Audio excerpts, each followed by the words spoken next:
This is Mark Brzezinski, and welcome to Mideast Realities.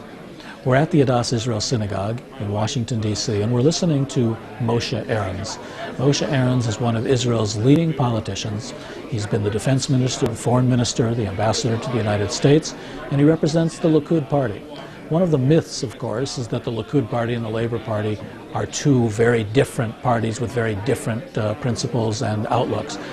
The reality of the situation is that the current Prime Minister and the current Foreign Minister of Israel, Yitzhak Rabin and Shimon Peres, have in fact served in Likud governments, with Rabin in fact being the break-their-bones defense minister for Yitzhak Shamir, the last Likud Prime Minister.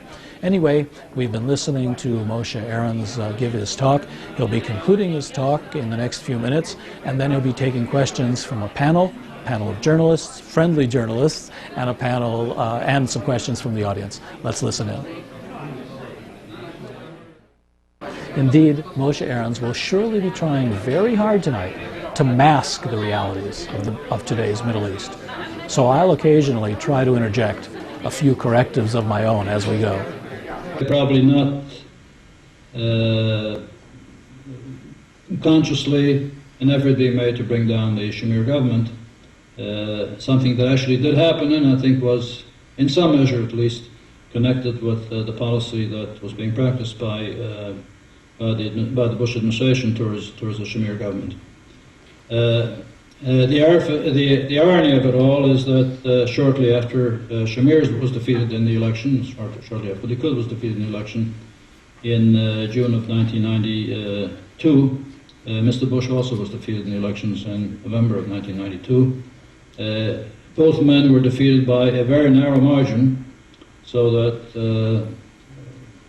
it didn't take much to have brought about a different result, and I think therefore it is not inconceivable that the fact that many amongst the American electorate who felt dedicated to the U.S.-Israeli relationship and who could not bring themselves to vote for Mr. Bush because the image that had been created of an antagonism, a confrontational posture towards Israel, that many of those who did not vote for him may be for the deciding vote that brought about his defeat. Today we are not far from a second round of elections. Elections in Israel and the United States are usually, not always, held just about at the same time in November, in a year that is divisible by 4. Our elections are now scheduled to be held in November of 1996, just as the coming elections in the United States. And at least by looking at the polls today, it looks like the Labor victory in 1992 might have been almost accidental in nature. Polls in Israel today indicate that the Likud would gain a sizable majority or gain significantly more votes than the Labor Party would. It is important to point out that the platform on which Rabin was elected, by this very narrow margin, he has a 1-vote margin in a 120-member parliament. The platform that he was elected on is totally dissimilar from the policy that he's pursuing.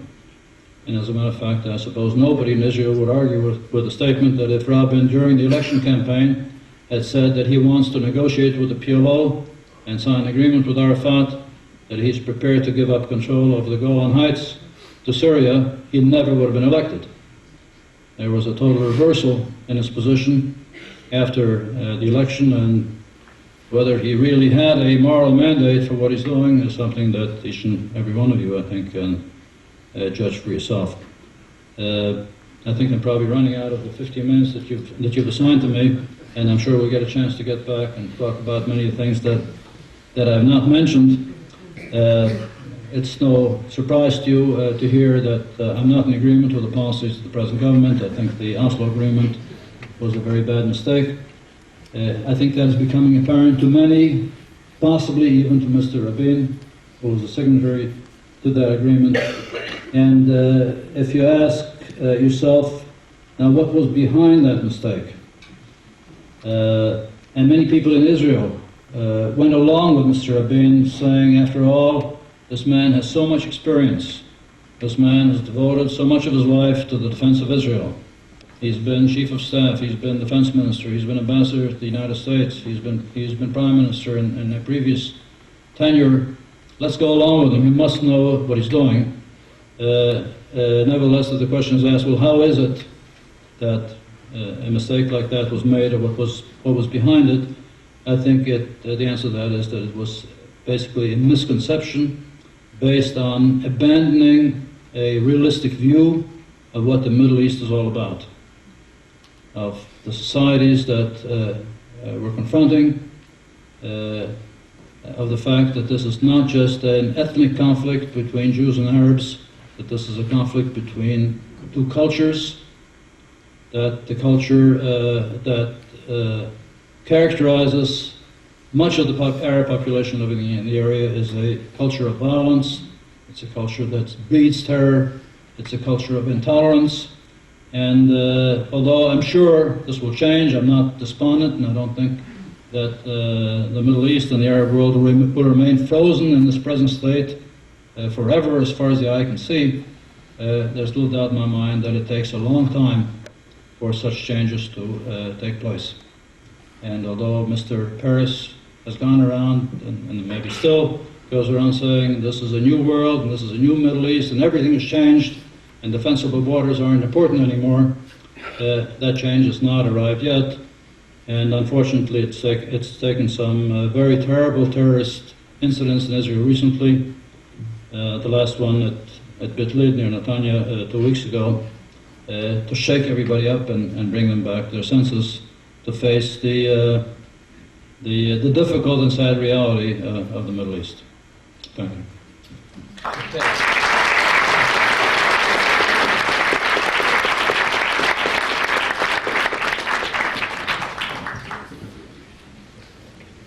Thanks very, very much, Ambassador Arens. I'm just going to say a couple of brief things about each of our panelists. I have a longer bio of each person here, but I think that you all know them. Margaret Warner is now Chief Washington Correspondent for the McNeil-Lehrer NewsHour. We've all seen her on CNN's Capitol Gang.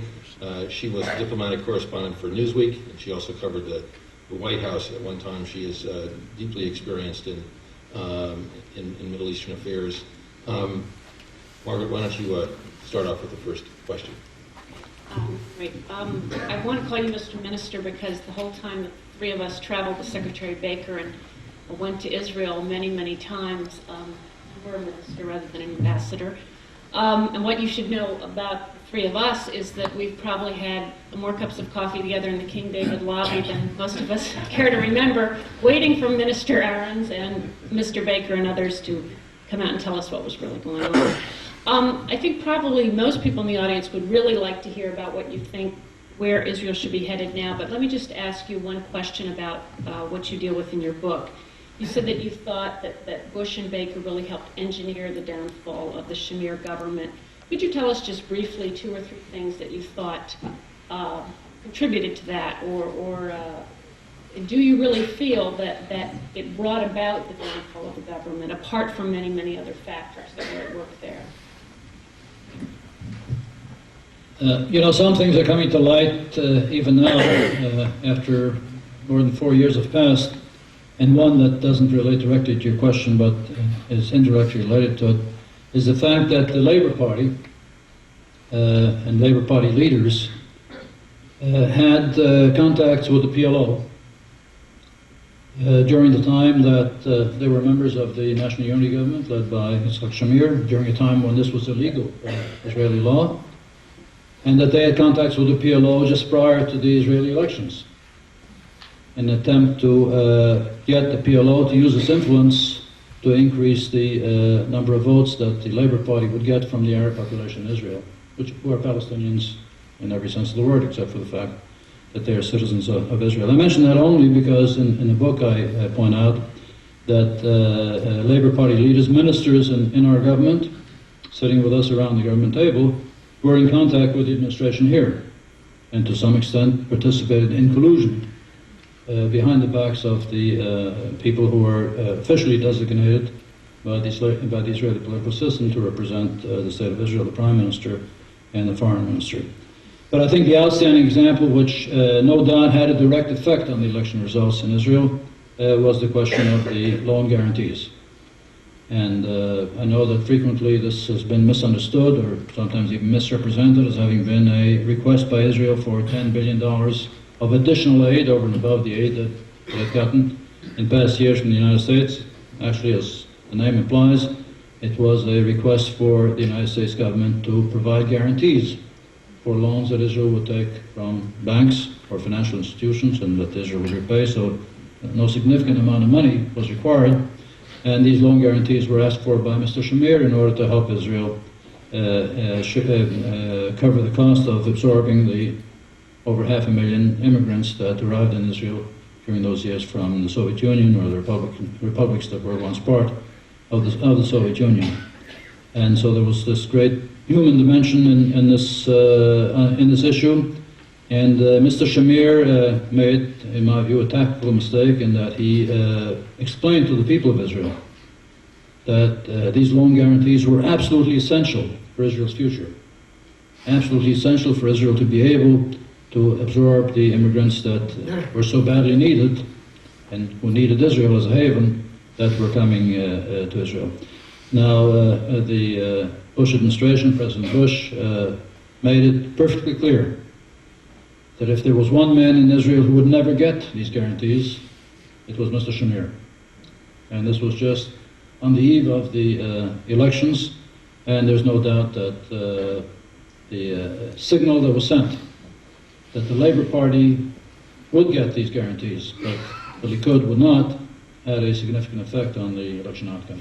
But if I could just follow up, my recollection was that what the Bush administration wanted was absolute guarantees that the loan guarantees wouldn't be used to settle any immigrants or current Israelis in the territories. And I guess my question is, do you think in the midst of this whole Madrid process, which is when this all took place, the United States could have permitted its backed loans to be used for that purpose and still been regarded by the Arab parties as an impartial negotiator, as a whatever the phrase was, a negotiator in good faith?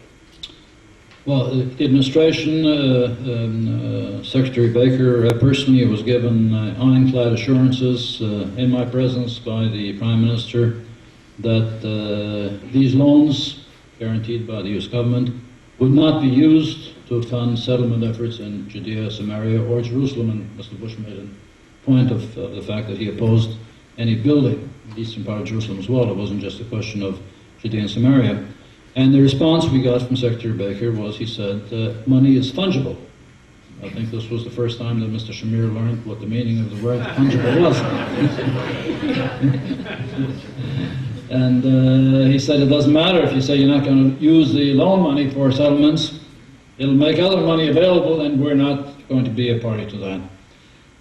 Well, I've been asked frequently whether this is not justified. If the United States provides Israel with assistance, in this case with guarantees, and there are other circumstances with actual grants, doesn't the United States have a right to demand of Israel that it change its policy, that the government of Israel change its policy?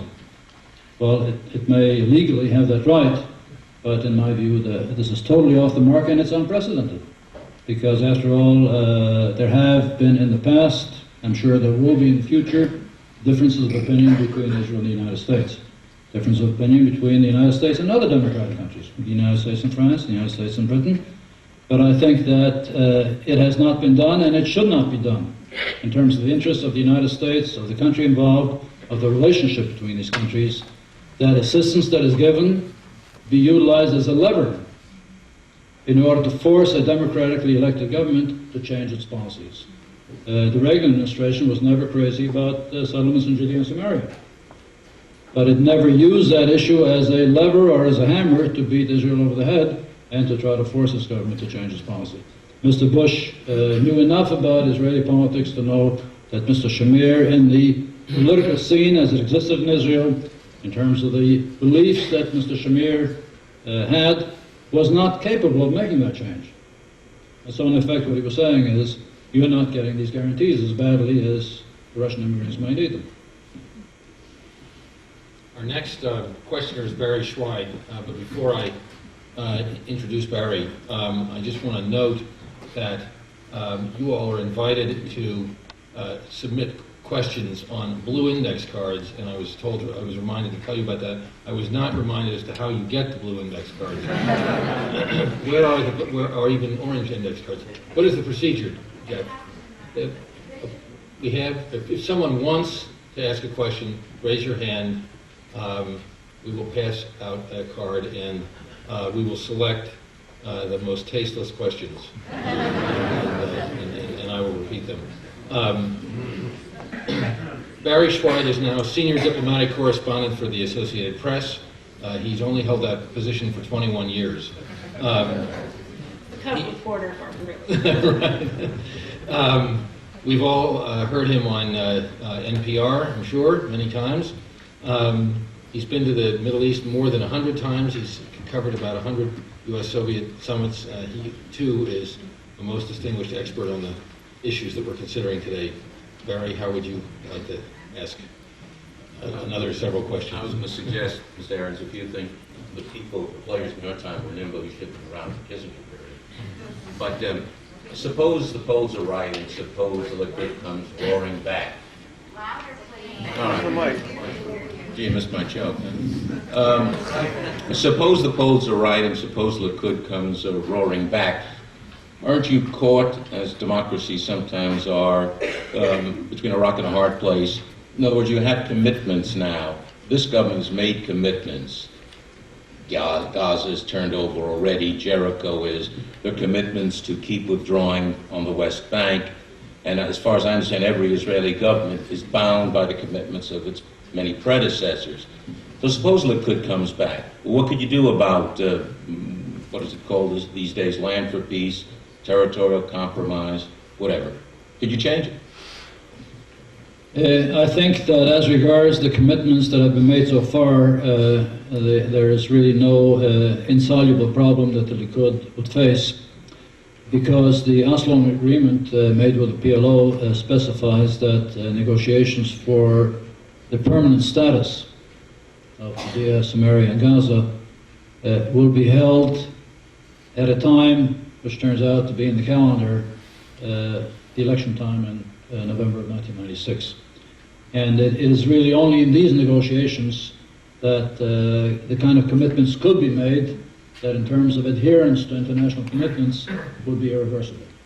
So as far as that's concerned, and since nobody, I would add in his right mind, thinks of returning to Gaza, I would say no irreparable or terminal damage, in my view, has been done. The area of concern is the Golan Heights. If the Rabin government were to sign an international agreement with the Syrian dictator abandoning the Golan Heights, that would be the kind of international commitment that maybe a different government would not find itself capable of going back on, regardless of how it disagreed. And my own personal nightmare has been throughout this past year, these past months, that I would open the paper one morning and find that that agreement has been signed. Because there's no doubt, in my mind at least, that despite Rabin's campaign promises, that he would not abandon the Golan Heights. As a matter of fact, he said anybody that abandons the Golan Heights is risking the very security of the state of Israel. There's no doubt in my mind that a clear message has been sent to Damascus and to Washington that the Rabin government is prepared to abandon all of the Golan Heights. They have some subsidiary requirements about the schedule of withdrawal and about the elements of the peaceful relations that need to be established, but the agreement in principle is there, and the only reason that an agreement has not been signed is because Assad has evidently not been ready to make the right moves and to smile in the right direction. Here we could have a problem area, but so far the agreement has not been signed, and I was a little encouraged to hear from Mr. Peres, who was on the airplane with me, that he thought the outlook was not very promising. And I was glad to hear that. You are speaking. You are speaking. You and Mr. Peres, having read your book. Oh yes. Well, you're not going to find that tomorrow morning unless something's going on in Oslo that we don't know about on the Golan Heights. But the die is cast, isn't it, on the Palestinians? I mean, your and Mr. Shamir's hopes to find a new Palestinian leadership, some alternative to the PLO. The PLO was on the ropes, but indeed this government revived the PLO, revived Yasser Arafat. There's no turning back from that, is there?